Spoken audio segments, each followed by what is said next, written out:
Republican majority that holds both houses of the state legislature.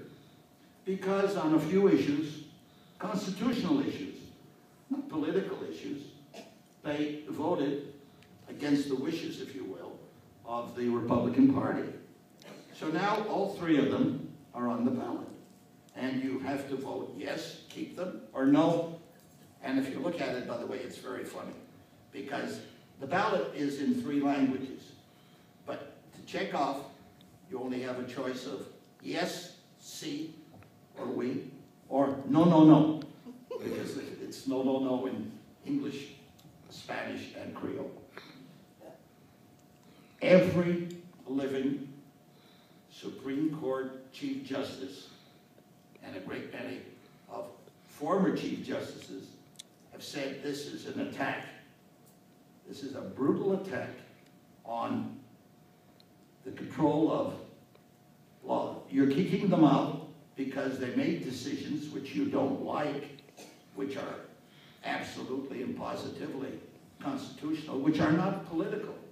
So let's kick them off. Same thing of the District Court of Appeals. Let's keep them off. So here's what we've got now. I'm not going, well, my time is going.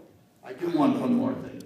You notice I haven't spoken about the issues simply because I hope when we have question and answers, people will bring up many of these issues. But what I think is of great importance is that they are, and there's pages and pages and pages of them, attempting to change the state constitution.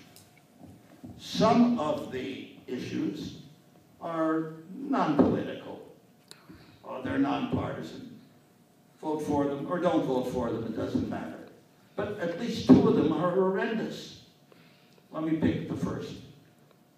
The first is 6th Amendment. 6th Amendment is, see, I gotta keep turning pages. The 6th Amendment is this. If you look at it, it doesn't sound so bad. I want you to think about it though. What you're talking about here is, I'll read it, public funding of abortions. Now, people have different opinions on abortion. We know that currently the Republican Party position on abortions is no abortions unless to save the life of the mother, or if the woman has been raped or a victim of incest.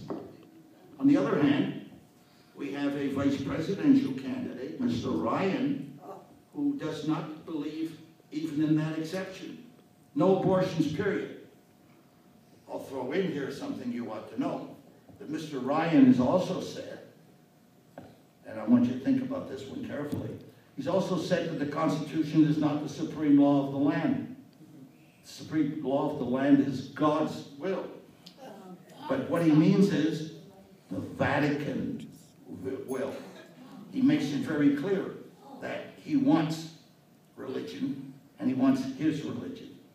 Mr. Romney, by the way, who is a Mormon, has not done anything like this. But I want to remind you of something. Okay, I'll stop. I want to remind you of one thing before we get off, and that is this, that whether we like it or not, 9 of the past 43 presidents, now everybody knows that even though Obama's number 44, that's only because Grover Cleveland was counted twice. But 9 of the vice presidents have succeeded either by the death or assassination of the president. So even though you're voting for Mr. Romney, just remember what Mr. Ryan stands for. I'm going to stop now, and we'll get to some of these, I hope, in the discussion. Thank you.